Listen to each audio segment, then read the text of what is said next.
Pernah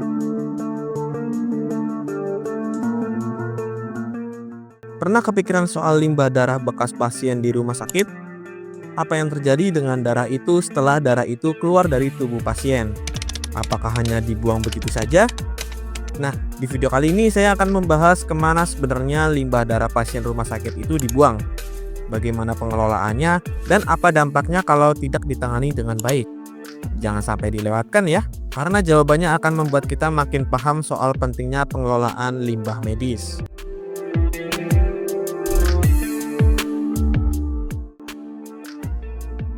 Hai good people, setiap hari rumah sakit, klinik, dan laboratorium menghasilkan sampah yang disebut dengan limbah medis. Tapi hal ini bukan sampah biasa. Limbah medis yaitu mencakup semua sampah yang berasal dari aktivitas kesehatan, seperti darah pasien, jarum suntik, perban, atau alat kesehatan yang sudah dipakai. Limbah ini sangat berbahaya karena bisa mengandung bakteri, virus, dan bahkan bahan kimia yang dapat mencemari lingkungan. Jika tidak dikelola dengan benar, limbah medis ini bisa mencemari air tanah, udara, dan bahkan menyebabkan penyebaran penyakit menular.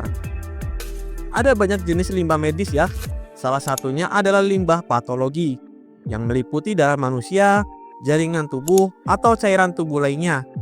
Ada juga limbah benda tajam, seperti jarum suntik atau pisau bedah, serta limbah bahan kimia, obat-obatan kadaluarsa, hingga limbah radioaktif.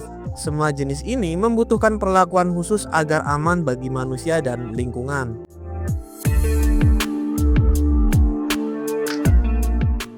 Lalu, bagaimana dengan darah pasien? Apakah langsung dibuang begitu saja? Tentu tidak, good people. Proses pengelolaan limbah darah sangat ketat untuk mencegah resiko pencemaran dan infeksi. Darah yang sudah tidak terpakai akan dimasukkan ke dalam kantong plastik atau kontainer khusus yang kuat, anti bocor, dan biasanya berwarna kuning. Wadah ini dirancang untuk memastikan bahwa tidak ada cairan yang keluar selama penyimpanan atau pada saat dibawa oleh transportasi. Setelah itu, limbah darah disimpan sementara di tempat khusus di rumah sakit. Namun, penyimpanan ini tidak boleh terlalu lama, maksimal 3 hari saja. Karena kalau lebih dari itu, limbah bisa menimbulkan bau yang dapat menarik hewan seperti lalat atau tikus, dan bahkan menjadi sumber penyakit.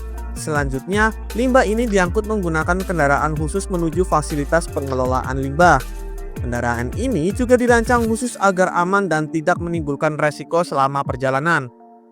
Dan setibanya di lokasi pengelolaan, darah akan dibakar di insinerator bersuhu tinggi. Dengan suhu ini, semua patogen, bakteri, atau virus di dalam darah akan mati sepenuhnya, sehingga tidak lagi membahayakan. Proses ini harus dilakukan oleh petugas yang sudah terlatih dan memakai alat pelindung diri lengkap, seperti helm, masker, sarung tangan, dan pelindung tubuh. Dengan begitu, mereka tetap aman selama menangani limbah ini.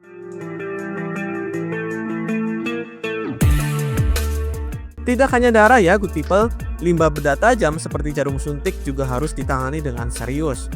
Jarum suntik bekas tidak boleh dibuang langsung ke tempat sampah. Sebelum dibuang, jarum-jarum ini harus disterilisasi terlebih dahulu dengan suhu tertentu, mulai dari 60 derajat Celcius hingga 170 derajat Celcius. Sterilisasi ini bertujuan untuk membunuh semua bakteri dan virus yang mungkin masih menempel. Setelah itu, jarum akan dihancurkan menggunakan alat khusus hingga menjadi serpihan kecil yang tidak lagi tajam. Serpihan ini lalu dimasukkan ke dalam kontainer anti robek dan anti bocor agar tetap aman. Good people, meskipun pengelolaan limbah medis sudah diatur, faktanya di Indonesia masih banyak tantangan dalam melakukannya.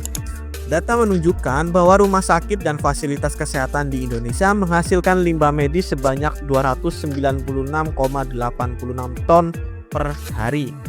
Tapi sayangnya, kapasitas pengelolaan limbah medis yang tersedia hanya 115 ton per hari.